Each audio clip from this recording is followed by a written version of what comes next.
रखें कि प्रभु देख, मेरे जीवन का हाल ये है और 1 साल 6 महीने पहले मैंने ऐसे निर्णय लिया था और मैं इस निर्णय पर कायम रहा हूँ या नहीं रहा हूँ, या जो भी बात है आप उसके बारे में बात कर सकते हैं। और ये समय होता है हर महीने, हर समय। परमेश्वर ने सीमाओं को और समयों को इसीलिए बांधा है ताकि मनुष्य परमेश्वर की ओर फिरे, है ना। जब भी नया साल आता है तो हम परमेश्वर की ओर फिरते हैं। जब महीना शुरू होता है हमें परमेश्वर की ओर फिरना है। जब एक नया दिन परमेश्वर हमें दिखाता है और एक नए दिन की शुरुआत शुरू करते हैं, जब दिन को जब शुरू करते हैं तो हमें परमेश्वर की ओर देखना है। हालेलुया।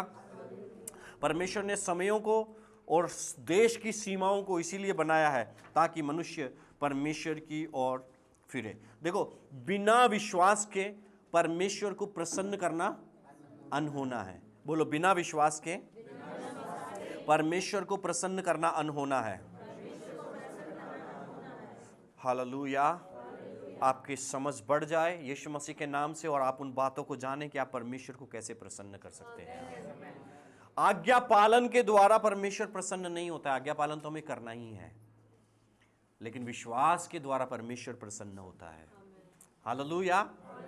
आज्ञा पालन तो हमें करना ही है, लेकिन विश्वास के द्वारा परमेश्वर प्रसन्न होता है। और जितने प्रभु के पास आते हैं उन्हें विश्वास करना चाहिए कि वो ऐसा ही है। और मेरी प्रार्थना है आज की सुबह आप लोग सीखने वाले लोग हो जाएं। हालेलुया। आप लोग सीखने वाले लोग हो जाएं। आपकी प्रार्थना प्रभावी हो जाए, आपकी प्रार्थना का असर होना शुरू हो जाए यीशु मसीह के नाम से। जिस भी बात के लिए आप प्रार्थना करते हैं उसमें असर होना शुरू हो जाए यीशु मसीह के नाम से, और आपकी प्रार्थना कभी भी बिना असर नहीं रहे। मेरी प्रार्थना है आज की सुबह कुछ देर प्रार्थना करें। बोलो, प्रभु मेरी प्रार्थना में असर आ जाए, मेरी प्रार्थना कभी भी बिना असर के नहीं हो। हालेलुया। हालेलुया। किसी की भी प्रार्थना बिना असर के नहीं होनी चाहिए। हालेलुया। हालेलुया। जो ढूंढता है वो पाता है। बाइबल का प्रिंसिपल है, जो ढूंढता है वो पाता है, जो खटखटाता है उसके लिए खोला जाता है। कुछ देर खटखटाओ, कुछ देर प्रार्थना करो। बोलो, प्रभु मेरी प्रार्थना बिना असर के नहीं होनी चाहिए, मेरी प्रार्थना बिना असर के नहीं होनी चाहिए। हालेलुया। हालेलुया। आत्मिक बढ़ोतरी उन्हीं के जीवन में आती है जो परमेश्वर को सीरियसली लेते हैं। मेरी बात ध्यान से सुनिए। आत्मिक बढ़ोतरी, जीवन में बढ़ोतरी, जिंदगी में बढ़ोतरी उन्हीं के जीवन में आती है, उन्हीं को मिलती है जो लोग परमेश्वर को सीरियस लेते हैं। समझ में आया? और जो यो ही टाइम पास करते हैं उनके जीवन में बढ़ोतरियां नहीं आती हैं। आप समझ रहे हो इस बात को? जो लोग परमेश्वर को सीरियस लेते हैं कि नहीं, खुदा है, मुझे देख रहा है, मेरे ऊपर उसकी सामर्थ्य है, मेरे अंदर उसका पावर है, परमेश्वर मेरे साथ है, मेरे आसपास है। जो लोग परमेश्वर को सीरियस लेते हैं, जो लोग परमेश्वर की बातों को सीरियस लेते हैं, आत्मिक बढ़ोतरी उन्हीं के जीवन में आती है। मेरी बात ध्यान से सुन लो। आमीन। यो ही चलते चलते संडे को आगे भैया हाथ रख के प्रार्थना कर दो कि हमारे बच्चे बढ़े परमेश्वर में और हम बढ़े परमेश्वर में, वो नहीं होता है। जब तक आप परमेश्वर को सीरियस नहीं लेते हो तब तक परमेश्वर के बढ़ोतरियों को, अपनी आत्मिक बढ़ोतरियों को हम प्राप्त नहीं करते हैं। डिसिप्लिन बहुत जरूरी है। जो लोग परमेश्वर को सीरियस लेते हैं उनकी लाइफ में डिसिप्लिन को देखा गया है, अनुशासन को देखा गया है। उनके जीवन में प्रार्थना करने का एक समय होता है, उनके जीवन में परमेश्वर के साथ समय बिताने का एक समय होता है। वो परमेश्वर को सीरियस लेते हैं। यीशु मसीह के नाम से आप परमेश्वर को सीरियस लेने वाले लोग हो जाएं। आप परमेश्वर के कदमों में बैठें। आप ऐसा जाने कि प्रभु है और वो यहाँ पे है। हालेलुया। हालेलुया। हालेलुया। जब प्रभु के पास आते हैं आपको जानना है कि आप प्रभु में कौन है, उसकी सामर्थ जो आप में काम करती है वो कैसी है। हालेलुया। आप सिर्फ फॉलोवर्स नहीं है, यू नो। फॉलोवर्स समझते हो? फॉलोवर्स कितने लोग जानते हैं? फॉलोवर्स इंस्टाग्राम पे फॉलोवर्स होते हैं ना, फेसबुक पे फॉलोवर्स होते हैं। समझ में आ गया? फॉलोवर्स। आप किसको पसंद करते हो? हैं? अजय देवगन को या धर्मेंद्र को? आजकल तो नए नए हीरो आगे, मैं तो नाम भी नहीं जानता। हैं? हम उनके फॉलोवर्स होते हैं ना, उनके फैन हो जाते हैं, है ना। आप यीशु मसीह के फैन नहीं हो, आप परमेश्वर के पुत्र और पुत्रियां हो, है ना। नहीं, मुझे अच्छा लगता है भैया बाइबल पढ़ना इसलिए हम आते हैं, नहीं, ये उससे ज्यादा है। अगर आप देखो, फॉलोवर्स क्या होते हैं? आज एक को फॉलो करते हैं, कल दूसरे को फॉलो करेंगे। नहीं नहीं नहीं, उसने पता है उस दिन ये बात लिख दी भैया इंस्टाग्राम पे, मुझे बिल्कुल नहीं पसंद, तब से मैंने उसको अनफॉलो कर दिया। लेकिन जब आप परमेश्वर के पीछे चलते हैं, आप फॉलो और अनफॉलो नहीं करते हैं, वहां पे एक रिश्ता बनता है और वो है पिता पुत्र का रिश्ता, और आप उस रिश्ते से भाग नहीं सकते हो। हालेलुया। इसलिए परमेश्वर को सीरियस लेना हमारे जीवन में बहुत बहुत जरूरी है। दुनिया में कितनी भी सेलिब्रिटी हो जिन्हें आप फॉलो कर सकते हैं, लेकिन मैं आज की सुबह आपको बताना चाहता हूं, यहां पे एक ही सेलिब्रिटी है और वो है जीसस क्राइस्ट। हमारा एक ही सेलिब्रिटी है हम जिसके फैन हैं, और वो है यीशु मसीह, और ये बदला नहीं जाता है। Hallelujah, hallelujah. हम सेलिब्रिटी नहीं है, परमेश्वर हमें इस्तेमाल करता है इस संसार में, हम सेलिब्रिटी नहीं है। हम जो भी हमारे पास आता है हम कहते हैं यीशु मसीह सेलिब्रिटी है। Hallelujah, hallelujah, hallelujah, hallelujah. आपके समर्पण के अनुसार आपकी ग्रोथ होती है। बाइबल में सिद्धांत दिया गया है कि जितना ज्यादा आप अपने आप को, अगर कोई तुम में मुखिया होना चाहे तो वो सबका सेवक बने, दास बने। समझ में आ रहा है? अगर आप अपनी ग्रोथ को देखना चाहते हो तो आप ज्यादा नम्र बनो, आप ज्यादा समर्पित हो जाओ। नम्र बनने का मतलब है समर्पित होना, मतलब मेरी इच्छा नहीं तेरी इच्छा। नहीं, मेरा मन करता है भैया तब तो मैं प्रार्थना करता हूं, कई बार मन नहीं करता तो आप समर्पित नहीं है। कई बार बिल्कुल मन नहीं करता भैया, आप समर्पित नहीं है। समर्पित वो होता है मन करे या नहीं करे, 8 बज गए मुझे घुटनों पर बैठना है, यह समर्पण है। आमीन। और समर्पित लोगों के जीवन में बढ़ोतरी को देखा जाता है। बिना समर्पण, जितना ज्यादा समर्पण का आपकी मात्रा होगी, जितना ज्यादा आप समर्पित होते जाएंगे, उतनी ज्यादा आपकी ग्रोथ होती जाएगी। हालेलुया। मत्ती 4:4 में लिखा हुआ है, मनुष्य सिर्फ रोटी से ही जीवित नहीं रहेगा, लेकिन तो रोटी हमारे शारीरिक जीवन के लिए जरूरी है, लेकिन आत्मिक जीवन के लिए हमें वचन जरूरी है। इसलिए प्रियो, वचन पढ़ते रहो, परमेश्वर के प्रति समर्पित रहो, परमेश्वर की बातों को सीरियस लेना सीखो। अगर आप आत्मिक बातों में बढ़ना चाहते हैं तो, अगर आप आत्मिक बढ़ोतरी अपने परिवार में देखना चाहते हैं तो, आप चाहते हैं कि परमेश्वर आपको बढ़ाए, इस दुनिया में आप ऊंचे स्थानों पर जाएं, तो परमेश्वर को सीरियस लेना शुरू करो। परमेश्वर मजाक नहीं है। Hallelujah, hallelujah. मनुष्य सिर्फ रोटी से जीवित नहीं रहता है। हम 8 घंटे 10 घंटे रोटी के लिए रोटी के लिए मेहनत करते हैं, 10 घंटे 12 घंटे, कई लोग तो डबल शिफ्ट करते हैं। रोटी के लिए मेहनत करना अच्छी बात है, लेकिन बाइबल हमें बताती है कि तुम सिर्फ रोटी से जीवित नहीं रहोगे, लेकिन कुछ और भी हमें चाहिए होता है। उस और चीज के लिए समय निकालना बहुत जरूरी है। हालेलुया। यिर्मयाह की किताब उसका 3:15,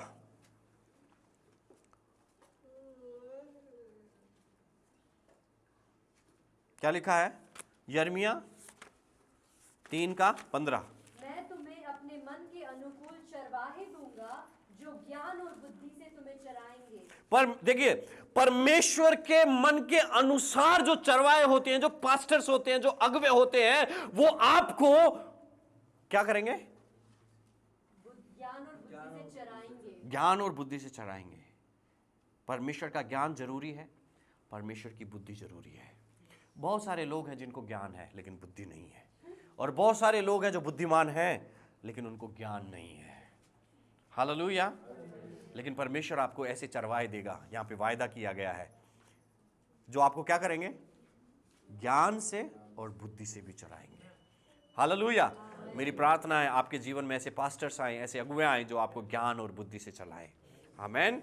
सिर्फ आत्मा से चलाने वाले लोग नहीं, लेकिन ज्ञान और बुद्धि से चलाने वाले लोग आपको मिल जाएं।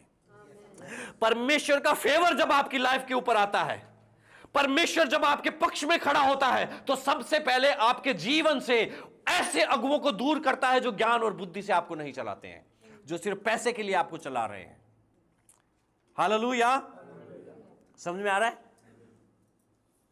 कई लोग जब परमेश्वर उनको उनके अगुवों से अलग करना चाहता है, क्योंकि उनके अगुवे उनकी लाइफ को बढ़ोतरी नहीं दे रहे हैं, उनको आगे बढ़ा नहीं पा रहे हैं, इसलिए परमेश्वर उनके जीवन में उनसे अलग करना चाहता है। लेकिन ऐसे विश्वासी बार बार अपने पास्टर्स के पास लौट आते हैं और कहते हैं हम तो बचपन से यही हैं, हमारे बाप दादा भी इसी पास्टर के पास पढ़े थे, हमारे बाप दादा कब्र में सो गए, हम भी यहीं सो जाएंगे, हमें बढ़ के क्या करना है।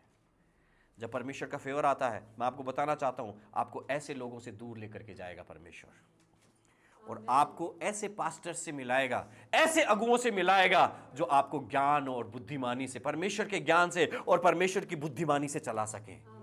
अच्छा पास्टर, अच्छा लीडर जो परमेश्वर के बुद्धिमानी से आपको चलाता है, वो परमेश्वर के फेवर से मिलता है। हालेलुया।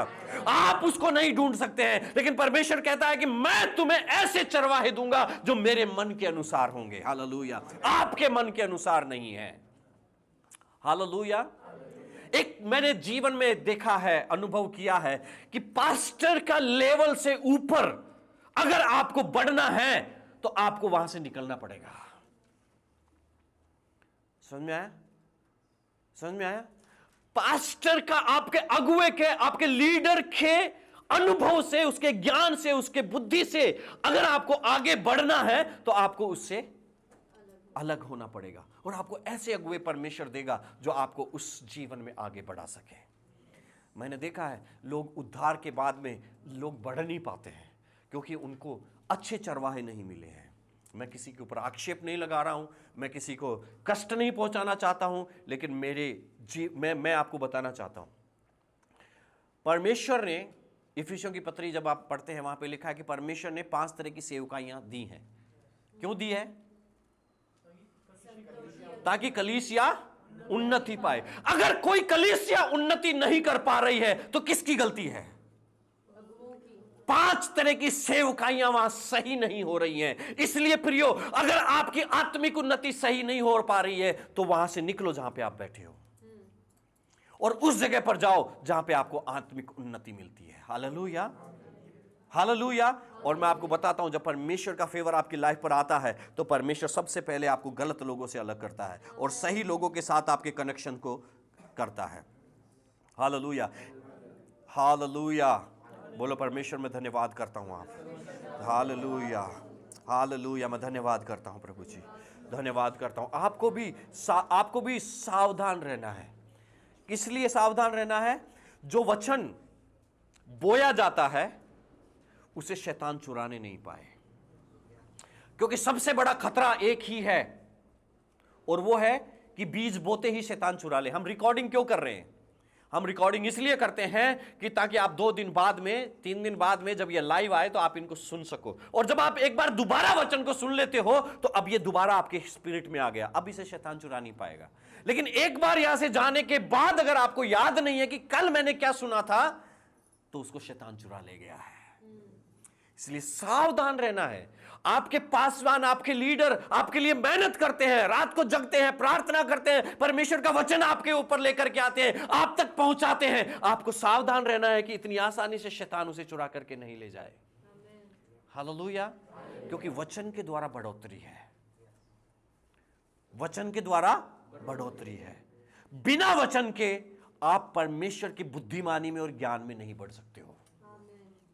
इसलिए ये जो वचन आपको बताया जा रहा है, जो बोया जा रहा है, इसकी चौकसी करनी है। आमीन, हालेलुया। तो उस चोर से सावधान रहें जो आपके वचन को चुराता है और वो चाहता है कि ये वचन आपके जीवन में नहीं उगे। प्रियो, मेरी प्रार्थना है कि ये वचन आपके जीवन में उगना शुरू हो जाए। यीशु मसीह के नाम से जो कुछ आप सुनते हैं वो जड़ पकड़े और वो फल लाना शुरू करे यीशु मसीह नासरी के नाम से। Hallelujah, hallelujah. मैं आज का संदेश को शुरू करता हूं। अब फिलिपियों की किताब, फिलिपियों की पत्री, उसका 1 अध्याय। इसलिए चौकस रहना कि आज आप क्या सुन रहे हो, यह मेरे और आपके जीवन के लिए बहुत बहुत महत्वपूर्ण है। हालेलुया, यह बहुत महत्वपूर्ण है। इसलिए सुनो, सानवी भी सुनेगी। मैंने बोला फिलिपियों की किताब, उसका 1 अध्याय और उसका 7वां पद, यह बहुत महत्वपूर्ण है। उचित है, यह पौलुस कह रहा है, उचित है कि मैं तुम सब के लिए ऐसा ही विचार करूं, क्योंकि तुम मेरे मन में आ बसे हो और मेरी कैद में और सुसमाचार के लिए उत्तर और प्रमाण देने में तुम सब मेरे साथ अनुग्रह में सहभागी हो। काय में? अनुग्रह में सहभागी हो। बोलो, अनुग्रह में सहभागी है। पौलुस को जो अनुग्रह मिला है पौलुस यहां पे लिख रहा है फिलिपियों को तुम उसमें सहभागी हो। हालेलुया। परमेश्वर का अनुग्रह सबके लिए उपलब्ध है। ठीक है, परमेश्वर का अनुग्रह इंडिविजुअल लाइफ के ऊपर है, आपके जीवन के ऊपर परमेश्वर का अनुग्रह है। कलीसिया के ऊपर सामूहिक रूप से परमेश्वर का अनुग्रह है। हालेलुया।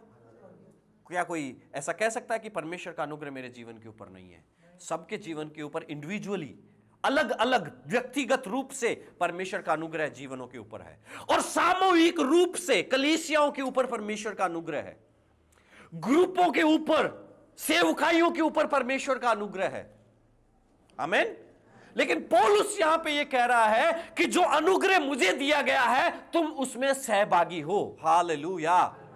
मैं आपको बोलना चाहता हूं आज की सुबह कि जो अनुग्रह मुझे दिया गया है आप सब उसमें हिस्सा ले सकते हो, आप सब उसमें भागी हो सकते हो, और जो अनुग्रह आपको दिया गया है आप उसमें मुझे शामिल कर सकते हो। हालेलुया। आज मसीहत में ऐसा नहीं हो रहा है।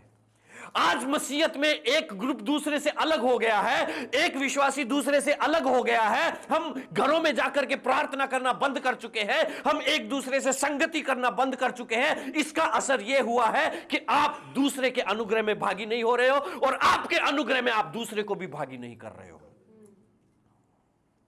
समझ में आ रहा है?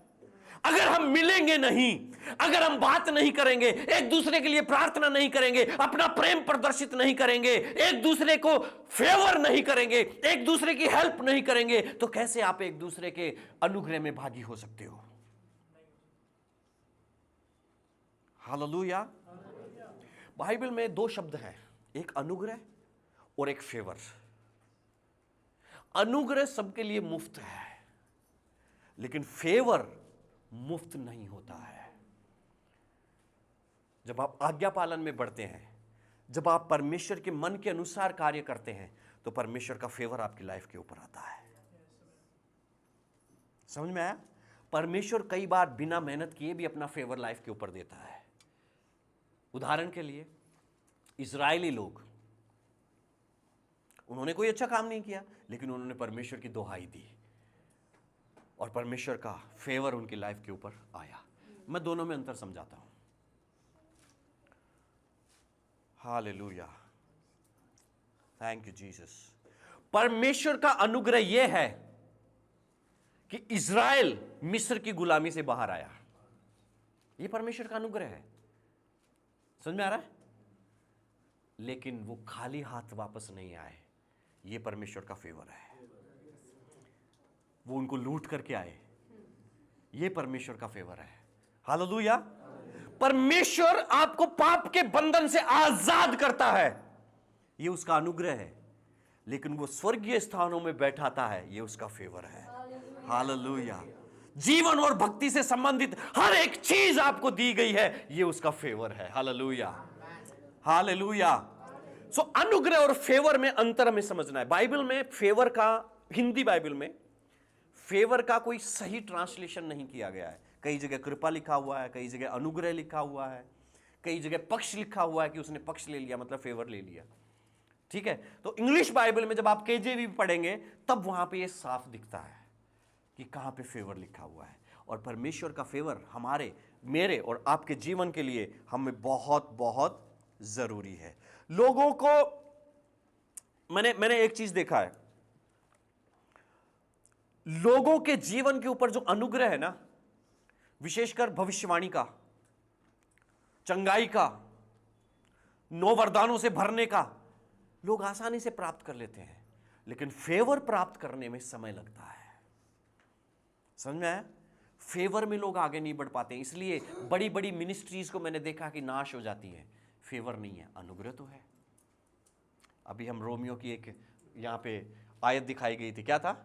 जब परमेश्वर मेरी ओर है तो मेरा विरोधी कौन? ये जो वचन है इसको गलत प्रचार किया जाता है। मैं क्यों डरूं? कौन मेरा विरोधी हो सकता है? नहीं, मैं आपको बताऊंगा क्यों। इसको सही अर्थों में जानना पड़ेगा। मैं अभी आपको थोड़ी देर में सब बातें क्लियर हो जाएंगी। अभी आपको ऐसा लग रहा है कि भैया क्या बात कर रहे हैं। परमेश्वर का अनुग्रह हमारे जीवन के ऊपर है, हैं? आप ये बात फील कर सकते हैं, महसूस कर सकते हैं, आप जानते हैं वचन के अनुसार। लेकिन जब दूसरे लोग देखते हैं कि वास्तव में ये थोड़ा, पर जब से ये सत्संग में गया इसका जीवन बदल गया है, समझ में आया? तो अनुग्रह को जब टैंगिबल बोलने वाली स्थिति में दूसरे लोग देखते हैं, वो फेवर है। दूसरे लोग आपके जीवन के ऊपर अनुग्रह को नहीं देख सकते, लेकिन परमेश्वर के फेवर को वो लोग देख सकते हैं। आमीन? समझ में आया? नहीं समझ में आया? आपके जीवन के ऊपर अनुग्रह है, आपके पाप माफ हुए हैं, यीशु मसीह आपके लिए मारा गया, गाड़ा गया, तीसरे दिन जी उठा। आप इस बात को जानते हैं, आनंदित होते हैं। लेकिन इसके बाद जब आपके बिजनेस में बढ़ोतरी हो रही है, जब आपके परिवार में शांति आ रही है, जब आपके इकोनॉमिक सिचुएशंस बदल रही हैं, ये फेवर है। क्योंकि यीशु मसीह के लहू से आप धुल चुके हैं। अब परमेश्वर का हाथ आपके ऊपर है कि तू जहां जहां जाएगा तू अपने काम में सफल होगा। ये फेवर है। हालेलुया। अनुग्रह पूरी दुनिया के लिए फ्री है, लेकिन फेवर उनके लिए है जो परमेश्वर के पास आते हैं। समझ में आ रहा है? सुनिए, मनुष्य सीमित है। परमेश्वर ने मनुष्य को ऐसा ही बनाया है कि उसकी लिमिटेशंस है। वो शरीर में रहता है ना? उसके सुनो, कोई आकर के मुझे कह सकता है कि आप इसका अर्थ मुझे बाइबल से बताइए, और मैं कहूंगा मुझे नहीं मालूम। क्यों? क्योंकि मेरी अपनी लिमिटेशंस है। मुझे पूरी बाइबल नहीं आती है, मुझे पास परमेश्वर का पूर्ण ज्ञान नहीं है। हाँ या ना? हेलो, मैं आप लोगों से बात कर रहा हूं। किसी के पास पूरा ज्ञान है क्या बाइबल का? परमेश्वर की बुद्धि जितनी है वो पूरी है क्या किसी के पास? नहीं ना। इसलिए हमें एक दूसरे का फेवर चाहिए होता है, अनुग्रह में भागी होना चाहिए होता है। क्योंकि जो मुझे मिला है मैं आपको दे सकूं, और जो आपको मिला है वो आपसे मैं ले सकूं। इसीलिए कलीसियाएं आज पिछड़ रही है, क्योंकि अनुग्रह में सहभागी नहीं होती हैं। उनको ये बात समझ में नहीं आ रही है कि वो लिमिटेड है। परमेश्वर ने बाय डिफॉल्ट इंसान को ऐसा बनाया। ऐसा नहीं है कि पाप में पड़ने के बाद मनुष्य लिमिटेड हुआ है। नहीं, परमेश्वर ने मनुष्य को लिमिटेड ही बनाया है। देखो, इस संसार में अच्छे लोग हुए हैं वो भी लिमिटेड है, बुरे हुए हैं वो भी लिमिटेड है। उनकी सीमाएं हैं, है या नहीं है? ऐसा तो नहीं है ना कि अच्छे लोगों की तो कोई सीमा ही नहीं है, वो तो कुछ भी कर सकते हैं, बुरे लोग थोड़ा सा ही कर सकते हैं। नहीं, मैं आपको बताऊं, इंसान, हम विशेष करके, आप अपने ऊपर ही ले लो, जितना हम सोचते हैं ना उससे भी ज्यादा सीमित है। हम क्या सोचते हैं, मैं आसानी से कर लूंगा। नहीं, आप उससे भी ज्यादा सीमित है। आपने देखा प्लेन क्रैश हुआ, आपको क्या लगता है हमारी कितनी सीमा है? कुछ नहीं। इसलिए परमेश्वर के वचन में लिखा है, जिसके नथनों में श्वास है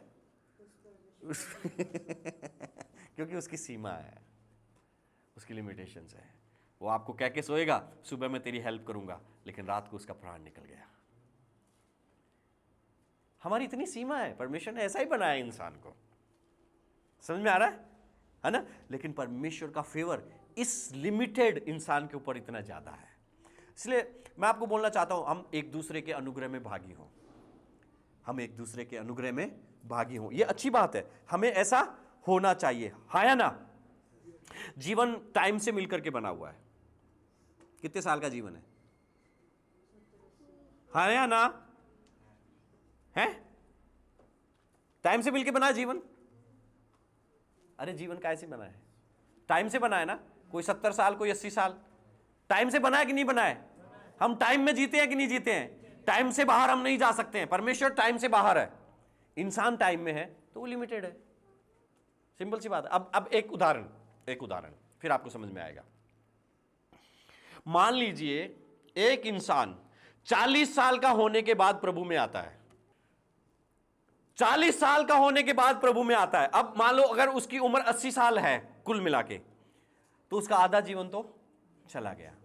और मैं ऐसे मानता हूं मोटे मोटे तौर पर कि 40 साल का होने के बाद अगर कोई प्रभु में आया है और उसने जाना है कि यीशु मसीह सच्चा परमेश्वर है, मेरी बात ध्यान से सुनना, तो उसको बाइबल पढ़ने में और परमेश्वर के सिद्धांतों को समझने में, मान लीजिए वो काम भी करता है, अपना दिन का काम करता है, 8 घंटे ड्यूटी करता है, फिर घर पे आता है, बच्चों के साथ समय बिताता है, और फिर थोड़ा घंटे 2 घंटे बाइबल पढ़ता है, संडे को चर्च आता है, कुछ 1-2 मैसेज सुनता है, एक नॉर्मल इंसान।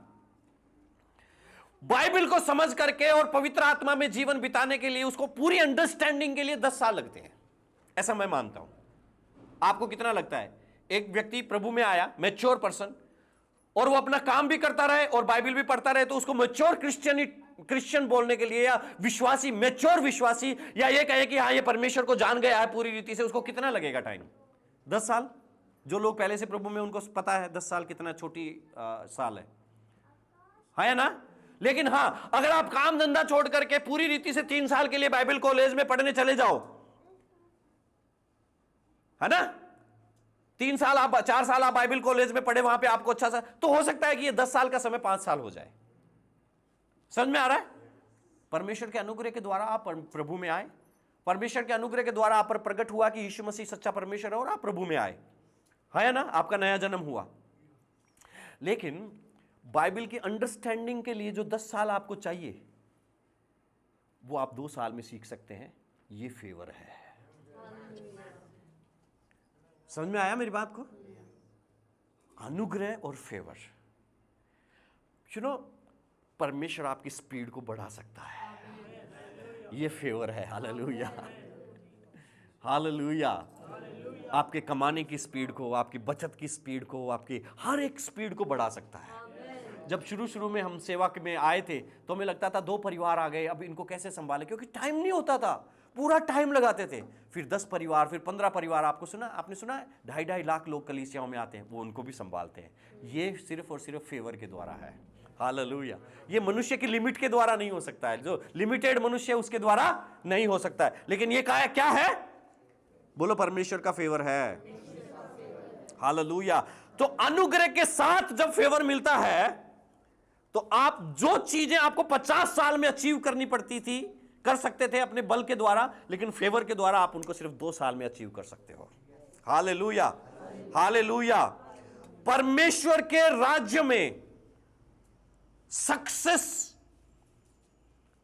फेवर से मिलती है। Favour is a key to success in the kingdom.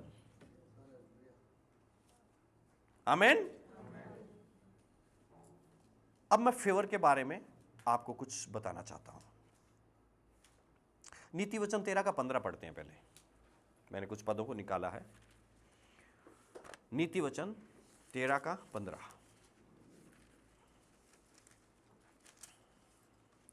सुबुद्धि के कारण अनुग्रह होता है। यहां पे जो अनुग्रह लिखा है वो फेवर है। परंतु विश्वासघातियों का मार्ग कड़ा होता है। कैसा होता है? कड़ा। कड़ा मतलब खाने में कड़ा नहीं, चलने में हार्ड, टफ। एक तो होता है स्मूथ, है ना, गाड़ी 5वें गियर में भागी जा रही है, और एक आता है उबड़ खाबड़, पहला गियर दूसरा गियर, पहला गियर दूसरा गियर। जल्दी कौन पहुंचेगा? जो स्मूथ मार्ग पे चल रहा है। हैं? समझ में आ रहा है? तो ये जो फेवर है, ये आपके रास्ते को स्मूथ बना देता है। हालेलुया। बुद्धिमान, बोलो बुद्धिमान फेवर को प्राप्त करते हैं। लिखा है ना, सुबुद्धि के कारण अनुग्रह होता है। और सुबुद्धि कैसे? परमेश्वर के वचन से, परमेश्वर की आज्ञा पालन से, परमेश्वर के पास बैठकर सीखने से। हालेलुया। इसलिए आपके जीवन में सही रास्ता दिखाने वालों की बहुत ज्यादा जरूरत है। इसीलिए जो ऐसे लोगों की, ऐसे अगुओं की जरूरत है जो आपको सही मार्ग की शिक्षा दे सके कि कैसे आप कम समय में ज्यादा चीजों को प्राप्त कर सकते हो, कैसे आप परमेश्वर के राज्य में सक्सेस होने के लिए आपको कौन सी चाबियों की जरूरत है। हालेलुया। समझ में आया? तो सुबुद्धि कैसे आती है? परमेश्वर का वचन पढ़ने से, परमेश्वर का वचन समझने से, परमेश्वर के वचन पर मनन करने से, समझ गया, उसके अनुसार जीवन जीने से। तो जब ये सुबुद्धि आती है तो परमेश्वर का फेवर आता है। और जब परमेश्वर का फेवर आता है तो आपके रास्ते कैसे हो जाते हैं? ऐसा नहीं है कि चलना नहीं पड़ेगा, घर पे ही चीजें आ जाएंगी, चलना तो पड़ेगा। लेकिन आगे क्या लिखा है? परंतु विश्वासघाती, विश्वासघाती कौन है? जो वचन को जानता है और नहीं मानता, वो विश्वासघाती है ना, है ना। विश्वास योग्य कौन है? जो परमेश्वर को जानता है और उसके अनुसार चलता है। और विश्वासघाती कौन है? जो जानता तो है लेकिन करता नहीं है, वही विश्वासघाती है। उसका मार्ग कैसा होगा? कड़ा। स्मूथ नहीं होगा। इसका मतलब क्या है? उसके पास फेवर नहीं है। तो इसका मतलब क्या है? उसको 5 किलोमीटर चलने में 1 घंटा लगेगा, और जो सुबुद्धि में चलता है वो उस 1 घंटे में 100 किलोमीटर की दूरी तय कर लगा। इसलिए हमें परमेश्वर का फेवर चाहिए। आमीन। आप बाइबल में सर्च करो कि परमेश्वर का फेवर पाने के लिए क्या करना चाहिए। मैं पहले बता चुका हूं, अनुग्रह उपलब्ध है, लेकिन फेवर के लिए आपको कुछ कदम उठाने पड़ेंगे। आमीन। वो कदम क्या है वो आपको पढ़ना पड़ेगा। मैं थोड़ा सा आपको बता रहा हूं, थोड़ा सा मैं आपको इतना दे रहा हूं, एक रेसिपी बता रहा हूं ताकि आप आगे उसमें बढ़ सकें। हालेलुया। ओके, लूका रचित सुसमाचार उसका 2 अध्याय और 52 पद। अगर आज का वचन आप समझ गए तो आपको अपने जीवन में सक्सेस होने से कोई नहीं रोक सकता। लूका रचित सुसमाचार उसका 2 अध्याय और 52 पद।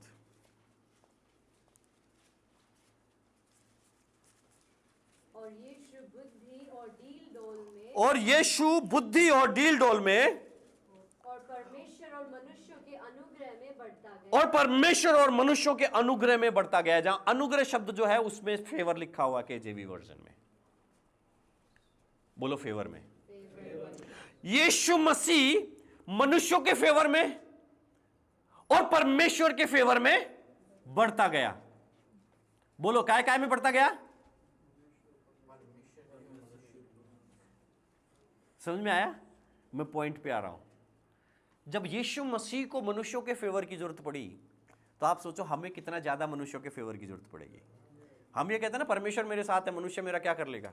नहीं, हमें मनुष्यों के फेवर की जरूरत पड़ती है। हालेलुया। परमेश्वर के वचन में लिखा है कि हाय उस पर कि जब वो गिरे तो उसे उठाने वाला कोई नहीं हो, लेकिन धन्य है वो कि जो गिरे तब उसे उठाने वाला कोई हो। और ये बिना फेवर के नहीं होता है ना? जैसे अभी लिखा हुआ था ना, मैं बोल रहा था ना कि इसको बहुत ज्यादा गलत प्रचार किया जाता है। क्या लिखा हुआ था? यदि परमेश्वर हमारी ओर है तो हमारा विरोधी कौन हो सकता है? क्या होगा? कौन है कौन तू? परमेश्वर हमारे साथ है। नहीं, परमेश्वर आपके साथ है तो मनुष्यों का फेवर भी आपके साथ होना चाहिए। अगर यीशु मसीह को मनुष्यों के फेवर की जरूरत थी और वो मनुष्यों के फेवर में बढ़ता था, तो आप सोचो कि हम इंसानों को परमेश्वर के फेवर के साथ साथ मनुष्यों के फेवर की कितनी ज्यादा जरूरत होगी। हालेलुया। इसलिए हमें मनुष्यों के फेवर की भी जरूरत है। बोलो favour of God, favour of man, favour of God, favour of man. परमेश्वर का फेवर, लोगों का फेवर। परमेश्वर का फेवर, लोगों का फेवर। लोग परमेश्वर के फेवर को तो जानते हैं कि परमेश्वर हमारा पक्ष लेता है, लेकिन आज लोग इस बात को कम जानते हैं या नहीं जानते हैं कि हमें मनुष्यों के फेवर की भी जरूरत है। समझ में आया? लेकिन बाइबल हमें शिक्षा देती है कि हमें मनुष्यों के फेवर में भी बढ़ना है और परमेश्वर के फेवर में भी बढ़ना है। मैं आपको बताऊं, अगर यीशु मसीह के ऊपर मनुष्यों का फेवर नहीं होता तो यीशु मसीह को विजय प्रवेश के लिए गधा नहीं मिलता है ना? उसने क्या बोला अपने चेलों को? जाओ वहां पे तुम्हें एक गधे का बच्चा मिलेगा, जाके खोलाना, और कोई पूछे तो कह देना गुरु को जरूरत है। अगर उस आदमी का फेवर यीशु मसीह के साथ नहीं होता तो अरे कौन गुरु? यीशु मसीह ना, वही तो भरमाता है, चल चल हट, नहीं दूंगा मैं। लेकिन उसके ऊपर क्या था? फेवर था। हालेलुया। इसलिए मनुष्यों का फेवर हमारे जीवन पर बहुत जरूरी है या नहीं है? हालेलुया। सुनो, जो चर्च में गवाहियां होती है ना, कि मैं गया और जैसे मैंने इंटरव्यू दिया मैं पास हो गया, ये फेवर से मिलता है। समझ में आया? ये जो सफलताएं आपको मिल रही है ना जीवन में, कि मेरे से ज्यादा मेहनत करने वाले लोग थे लेकिन मैं तो वचन में पढ़ता था, फिर भी जब मैं गया तो उससे ज्यादा नंबर आए, ये क्यों हो रहा है? क्योंकि आपके ऊपर किसी का फेवर है। हालेलुया। हमें ये समझना है कि अनुग्रह और फेवर क्या है। अनुग्रह है, लेकिन फेवर आपके जीवन पर होना बहुत जरूरी है। आपकी जीत के पीछे का रहस्य परमेश्वर का फेवर है। आमीन। और जब परमेश्वर का फेवर होता है तो वो मनुष्यों को इस बात के लिए तैयार करता है कि वो आपका मनुष्य का फेवर आपके जीवन के ऊपर आए। और हम कई बार क्या करते हैं कि उन मनुष्यों से अपना संबंध खराब करके जो परमेश्वर का फेवर उनके द्वारा हमारी लाइफ पे आना था, हम उसको खो देते हैं। कई बार जिस बात के लिए आप प्रार्थना कर रहे होते हैं ना, सुनो मेरी बात ध्यान से, मेरी बात ध्यान से सुनो। मैं इसलिए बच्चों को पीछे बैठने के लिए और साइड में बैठने के लिए बोलता हूं, मेरी बात ध्यान से सुनो। जिस बात के लिए आप 3 साल से प्रार्थना कर रहे हो, जिस चीज के लिए, कई बार वो चीज आपके पड़ोसी के टेबल पर फ्री में पड़ी रहती है और उनको उसकी जरूरत भी नहीं होती है, लेकिन क्योंकि आपके ऊपर पड़ोसी का फेवर नहीं है, इसलिए आपकी प्रार्थना नहीं सुनी जा रही है। जब आपने प्रार्थना की, प्रभु मुझे यह चीज चाहिए, तो प्रभु ने कहा आमीन, और उसने आपके पड़ोसी को आज्ञा दी कि वो चीज आप तक पहुंचाए, लेकिन क्योंकि आपने 2 इंच जगह के लिए पड़ोसी से बिगाड़ कर रखा था, सिर्फ कचरे की थैली के लिए, इसलिए वो आपकी प्रार्थना का उत्तर सिर्फ स्पिरिचुअल रेल्म में घूमता रहता है। परमेश्वर आपके जीवन में काम करता है, लेकिन वो पृथ्वी के मनुष्यों के द्वारा काम करता है। समझ में आया? परमेश्वर आपके जीवन में काम करता है, लेकिन वो पृथ्वी के मनुष्यों के द्वारा आपके जीवन में काम करता है। हालेलुया, बोलो मुझे समझ में आ रहा है। समझ आया? परमेश्वर आपको देना चाहता है, लेकिन ऐसा नहीं होगा कि आप रात को उठे और आपके सिराने के नीचे सोना मिल गया। आपको मनुष्यों का फेवर लेना पड़ेगा। आमीन। कई बार हम कई सेवकाइयों को कुछ कुछ भेजते रहते हैं, हाँ, ताकि वो सेवा बढ़ती रहे, हमें अच्छा लगता है कि हम सेवकाइयों में दें। लेकिन जब हम देते हैं तो 4 दिन बाद उनका व्हाट्सएप में मैसेज आता है, थैंक्स ब्रो। मैंने थैंक्स सुनने के लिए नहीं भेजा था। समझ में आ रहा है? फेवर का क्या मतलब होता है? मैं मेरी रिसोर्सेस में आपको भागी बना रहा हूं। जो परमेश्वर ने मुझे दिया है, तो मेरा फेवर अगर आपके ऊपर है, सुनो, मेरा फेवर आपके ऊपर है, तो मैं क्या करूंगा आपके लिए, या आपका फेवर मेरे ऊपर है, तो क्या करेंगे हम एक दूसरे के लिए? समझ में? सुनो, ये बहुत महत्वपूर्ण है। जब मैं आपके ऊपर फेवर दिखाऊंगा, तो जो कुछ मेरे पास है रिसोर्सेस, मतलब धन दौलत जमीन जायदाद, जो भी मेरे पास रिसोर्सेस है इस दुनिया के, उसमें मैं आपको भागी बनाऊंगा। पहली बात। दूसरी बात, मैं मेरे समय आपको दूंगा। हाँ या ना? और तीसरी बात, हर एक अच्छी बात में मैं आपकी मतलब जिस चीज की आपके जीवन में कमी है, उसे पूरा करने की कोशिश करूंगा। समझ में आया? विशेषकर 2 चीजें आप समझ लो, कि मैं आपको अपना समय दूंगा, और जो रिसोर्सेस मेरे पास है उसमें मैं आपको भागी बनाऊंगा। फेवर का मतलब यही है मोटे मोटे तौर पर। वैसे तो 4 या 5 चीजें हैं, लेकिन मैं मोटे मोटे तौर पर आपको बता रहा हूं। ठीक है? अब मान लीजिए मेरा फेवर आपके ऊपर नहीं है, तो मेरे पास जो है वो सिर्फ मेरा है, आपको नहीं दूंगा मैं। परमेश्वर ने मेरे मन को खोला कि मैं आपके फेवर आपके ऊपर अपना फेवर दिखाऊं। मैं सुबह आया, और जी क्या हाल है भैया, ठीक है हम तो, और कल भी आपकी वाइफ ने उधर कचरा डाल दिया था, तो मेरा फेवर मेरे पास ही रह गया, मेरा फेवर आपके ऊपर नहीं आएगा। परमेश्वर ने हाँ बोला, आमीन बोला, लेकिन आपकी प्रार्थना का उत्तर स्पिरिचुअल रेल्म में घूम रहा है, क्योंकि आपको मनुष्यों का फेवर नहीं है। आप सुनो, कोई भी जिसको आप अपने रिसोर्सेस में, अपनी गाड़ी कमाई में सहभागी बना रहे हो, क्या उससे आप थैंक्स सुनना चाहते हो? नहीं। हमारी सेवकाई को कई लोग सपोर्ट करते हैं, और मुझे पता है उनको सिर्फ थैंक्स नहीं चाहिए, उन्हें मेरा समय चाहिए, उन्हें मेरी प्रार्थनाएं चाहिए। उनकी आत्मिक बढ़ोतरी मेरी जिम्मेदारी है, और उस जिम्मेदारी को मैं लेता हूं। समझ में आया? कितने लोगों को समझ में नहीं आ रहा है? नहीं आ रहा है? आ रहा है? आमीन, हालेलुया। आप महीने भर कमाई कर रहे हैं,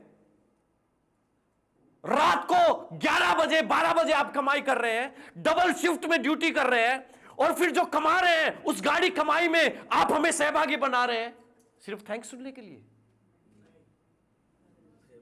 इसीलिए लोग कई सेवकाइयों में देने से बंद कर चुके हैं।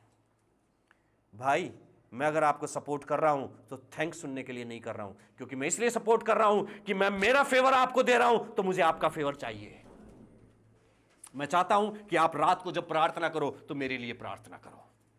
मैं चाहता हूं कि जो सेवा मैं कर रहा हूं उसमें आप भागी बनो, यहां पे आओ और मेरी हेल्प करो। आमीन। और आपको जब जरूरत पड़े हम आए और आपकी हेल्प करें।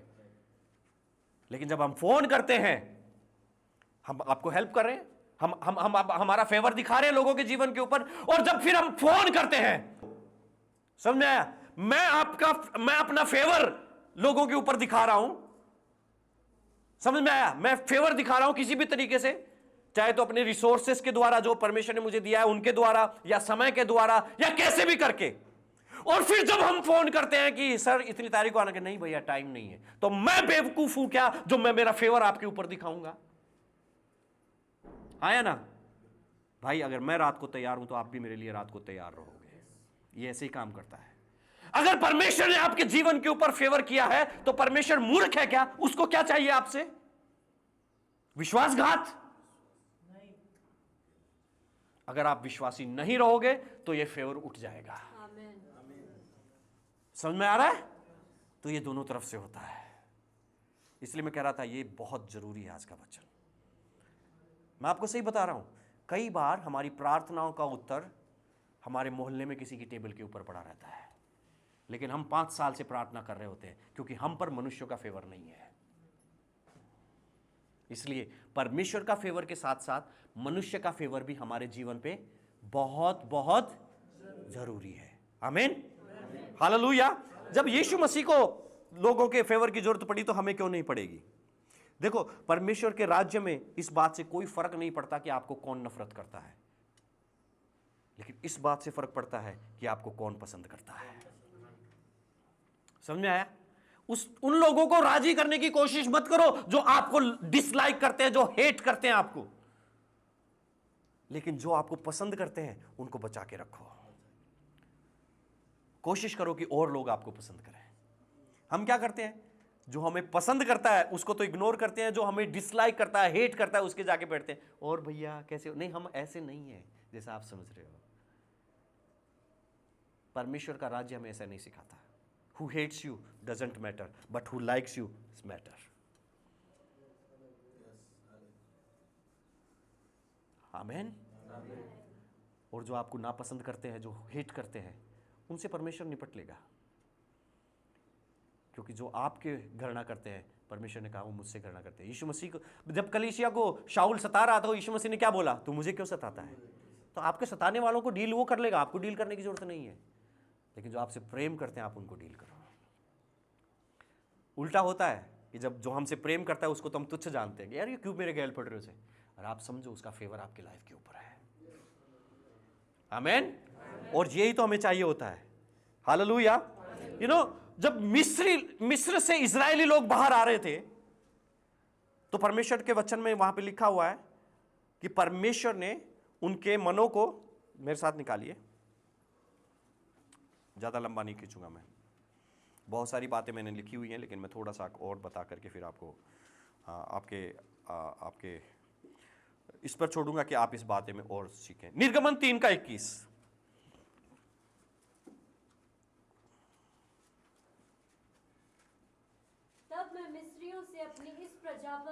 तब मैं मिस्रियों से अपनी इस प्रजा पर अनुग्रह अपनी इस प्रजा पर अनुग्रह का मतलब है कि फेवर, हाँ, करवाऊंगा। यीशु मसीह परमेश्वर यहां पे कह रहा है कि मैं मेरी प्रजा पर इन मिस्रियों से अनुग्रह करवाऊंगा।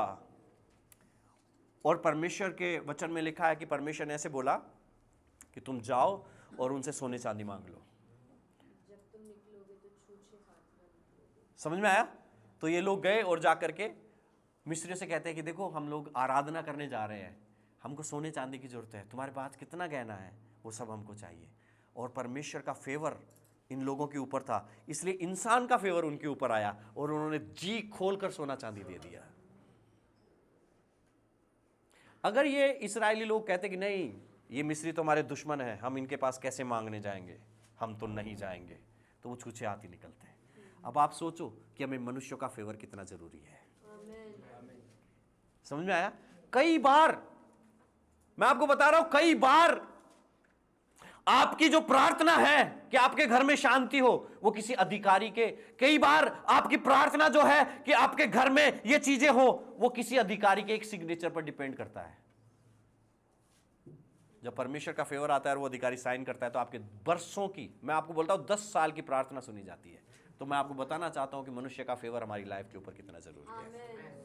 अगर मनुष्य का फेवर इजरायलियों के जीवन के ऊपर नहीं होता तो इजरायली छूछे हाथ निकलते। परमेश्वर का फेवर तो था, लेकिन मैं आपको यह बताना चाह रहा हूं कि मनुष्य का फेवर कितना जरूरी है। वही 11 का निर्गमन 11 का 3 भी पढ़ना, अभी 3 का 21 पढ़ा, 11 का 3 पढ़ो। तब यहोवा ने मिस्रियों को अपनी प्रजा पर दयालु किया। मतलब मिस्रियों का फेवर इजरायलियों के ऊपर आया, और इसके अतिरिक्त वह पुरुष मूसा मिस्र देश में फिरौन के कर्मचारियों और साधारण लोगों की दृष्टि में अति महान था। मतलब फिरौन का फेवर और उसके मिस्रियों का फेवर मूसा के ऊपर आ गया। हालेलुया। तो ये बहुत जरूरी है। आप मनुष्य को नाराज करके परमेश्वर से कुछ प्राप्त नहीं कर सकते। भविष्यवाणी का वरदान हो सकता है आपके पास, आप रात को सपन देखने वाले हो सकते हैं, लेकिन क्या वही सक्सेस है? कई मिनिस्ट्रीज सिर्फ इसलिए डूब गई हैं, कई पासवानों को लोग सिर्फ इसलिए पसंद नहीं करते हैं क्योंकि उन्होंने मनुष्य के फेवर को तुच्छ जाना है। हमें एक दूसरे का फेवर चाहिए होता है। हालेलुया। बोलो, मैं समझ रहा हूं। Favour is a divine help for your destiny. आपके लक्ष्य तक पहुंचने के लिए फेवर आपको अलौकिक तरीके से दिया जाता है। आमीन। Favour is reason to success in the kingdom of God. Favour बहुत बहुत जरूरी है प्रियो। फिरौन ने न सिर्फ इस्राएलियों को जाने दिया, लेकिन कहा रात ही रात में निकल जाओ, सुबह होने से पहले निकल जाओ। आप सोचो कितना बड़ा फेवर था, है? ऐसा नहीं है कि ठीक है भाई चले जाओ, ये सामान भी ले जाओ, वो भी नहीं। बोला तुरंत जाओ, आज की रात तुम्हारी आखिरी है मिस्र में, निकल जाओ अभी की अभी। धक्के मार के निकाल दिया उनको, और हमारे गहने भी ले जाओ। It's favour of God, it's favour of man. मैं जैसे पहले भी बता रहा था, जब फेवर होता है तो गली में से उठा करके एस्तेर पटरानी बना दी जाती है। और जब फेवर आता है ना, परमेश्वर का फेवर जरूरी है, तो मनुष्य के फेवर भी हमारे लिए जरूरी है। यही मैं बता रहा हूं। तो जो मैं आपको बताना चाहता हूं, जब परमेश्वर का फेवर आता है ना, तो जो फंदा मोर्दकै के लिए तैयार किया गया था उस पे नामान झूल जाता है। राजा का फेवर आया ना मोर्दकै पे रात ही रात को। आपको पता है क्या हुआ था उस दिन? क्या हुआ था? वहां पे लिखा है कि राजा को नींद नहीं आ रही थी। क्या हुआ था? समझ में आ रहा है क्या हुआ था? राजा को नींद नहीं आ रही थी। सुबह मोर्दकै को फांसी होने वाली थी और राजा की नींद उड़ी हुई थी, और वो चक्कर लगा रहा था, बोलो इतिहास की किताब निकालो, किताबें निकालो, किताबें निकालो, पढ़ो पढ़ो, कोई पढ़ो। तो मोर्दकै के बारे में लिखा गया था कि इसने कभी राजा की जान बताई थी। बोलो कौन मोर्दकै? ये मोर्दकै जिसको हम सुबह फांसी पर चढ़ाने वाले हैं। किसने षड्यंत्र रचा? बोलो नामान ने। नामान को लटका दो। ये फेवर है। बोलो ये फेवर है। बोलो ये फेवर है। क्या हुआ था? अभी मैंने क्या बताया? राजा को नींद आ गई थी? नींद नहीं आई थी। मैं आपको बताऊं, जब आपके पड़ोसी का फेवर आपके ऊपर है, आप जब परेशान होंगे तो उसको नींद नहीं आएगी। समझ में आ रहे हो? तो जिस रात आपको नींद नहीं आए, प्रार्थना करने बैठो, प्रभु कौन संकट में है। हालेलुया। किसके ऊपर आपके फेवर की जरूरत है? हालेलुया। सब प्रकार की सहायताएं परमेश्वर से आती हैं, लेकिन मनुष्य के द्वारा आती हैं। मनुष्य के बिना नहीं आती है। जब परमेश्वर हां कहता है तो मनुष्य की हां बहुत बहुत जरूरी है। आमीन।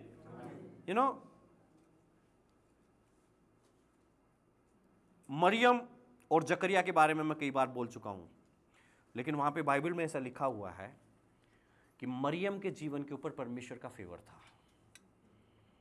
स्वर्गदूत आया, बोला तू एक बेटा जनेगी, तो उसने पूछा ऐसा कैसे हो सकता है? उसने बोला परमेश्वर तेरे ऊपर छाया करेगा। और बाइबल बताती है कि मरियम के ऊपर परमेश्वर का फेवर था। लेकिन जब जकरिया के पास वो स्वर्गदूत आया और कहा कि तेरे एक बेटा होगा, तो बोला कैसे होगा? बोला अब से तेरा मुंह बंद। बाइबल नहीं लिखा कि जकरिया के ऊपर परमेश्वर का फेवर था। इसलिए अनुग्रह होना अलग बात है और फेवर होना अलग बात है। समझ में आ रहा है? हमें अनुग्रह के साथ फेवर की जरूरत पड़ती है। परमेश्वर का अनुग्रह हमारे लिए बहुत है, लेकिन मनुष्य का फेवर और परमेश्वर का फेवर दोनों की जरूरत पड़ती है। हालेलुया। मैं ऐसे नहीं कह रहा हूं कि मनुष्य की पूजा करो, उनके पैर धो, उनको मनाओ, नहीं। मैंने जैसे बोल दिया ना कि who hates you doesn't matter. कोई लाइक नहीं करता है, मुझे जरूरत भी नहीं है। समझ में आ रहा है? लेकिन जो लाइक करते हैं आपको, जो पसंद करते हैं, जो आपको हेल्प कर रहे हैं, उन्हें बचा के रखना है। उनका फेवर हमें चाहिए होता है। समझ में आ रहा है ना? यू नो, हम जब ये प्रार्थना करते हैं कि आपकी दुकान चले, तो ये प्रार्थना नहीं कर सकते कि आपका पड़ोसी गरीब हो जाए। समझ में आ रहा? आपकी दुकान से खरीदारी करने कौन आएगा? तो जब हम ये प्रार्थना करते हैं कि आपका बिजनेस चले, तो इसका मतलब है कि परमेश्वर किसको पैसा देगा? पड़ोसी को। तो आप पड़ोसी से बना करके रखें। और आपने अगर अपने पड़ोसी से बिगाड़ के रखी है, तो वो आपकी दुकान पर नहीं आएगा। जो परमेश्वर उसको पैसा दे रहा है, वो कहां जाएगा? दूसरी दुकान पर जाएगा, और आपके ऊपर से फेवर उठ जाएगा। समझ में आ रहा है ना? इसलिए हमें मनुष्य का फेवर बहुत जरूरी है। हालेलुया। समझ में आ रहा है कि नहीं आ रहा है? बोलो मैं समझ रहा हूं। Hallelujah, hallelujah. कुछ देर परमेश्वर से प्रार्थना करें। Thank you Jesus, thank you, thank you, thank you, thank you. शादारा बाधारा बाधारा का तेरे बेदरे डेरे बेटेले बेदरे देरे बेरे बेरे बेरे। Hallelujah, hallelujah, hallelujah, hallelujah, hallelujah, hallelujah, hallelujah. You know, आप कितना परमेश्वर से प्रेम करते हैं, इस बात से लोगों को कोई फर्क नहीं पड़ता। आपके मोहल्ले के लोगों को, आपके कॉलोनी के लोगों को, आपके गांव के लोगों को, और आपके रिश्तेदारों को इस बात से कोई फर्क नहीं पड़ रहा कि आप परमेश्वर से कितना प्यार करते हैं। लेकिन जब आपके अनुग्रह में वो भागी होते हैं, तब उनको फर्क पड़ता है। समझ में आएगा? तो अनुग्रह में भागी होना फेवर है। You know, understood? सो आप जब उनके ऊपर फेवर दिखाते हैं, तब उनको फर्क पड़ता है। और हम क्या करते हैं? बंद कमरा करके आराधना, मुझे कोई मतलब नहीं है हमारे रिश्तेदारों से, इसलिए फेवर नहीं है हमारी लाइफ के ऊपर। और बाइबल हमें इस बात के लिए कहती है कि हमें मनुष्य का फेवर चाहिए। हालेलुया। जैसे मैं कह चुका हूं, फेवर है कि हम हमारे रिसोर्सेस को शेयर करें और हमारे टाइम को शेयर करें। हमारे जो परमेश्वर ने हमें दिया है उनके ऊपर खर्च करें, टाइम उनके ऊपर खर्च करें, उनके लिए प्रार्थना करें, उनके साथ बैठें, और उन्हें लगना चाहिए कि हमारा फेवर उनके ऊपर है। लगना क्या चाहिए? हमारा फेवर उनके ऊपर होना चाहिए। हम जब लोग देखते हैं कि परमेश्वर आपके साथ चल रहा है, और आप जब अपना टाइम उनके ऊपर दे रहे हो, तो उनका फेवर आपकी लाइफ के ऊपर आएगा ही आएगा, कोई नहीं रोक सकता। जब आप अच्छी बातों में सहभागी करोगे, तो वो भी अपनी अच्छी बातों में आपको सहभागी करना शुरू कर देंगे। इसलिए हमें घरों में जाना है, लोगों के लिए प्रार्थना करना है, एक दूसरे से प्रेम करना नहीं छोड़ना है, क्योंकि हमें एक दूसरे का फेवर चाहिए होता है। हालेलुया। परमेश्वर हमें देता है, लेकिन वो पृथ्वी के मनुष्य के द्वारा ही देता है। आमीन, हालेलुया। परमेश्वर आपको बहुत बहुत आशीष करे।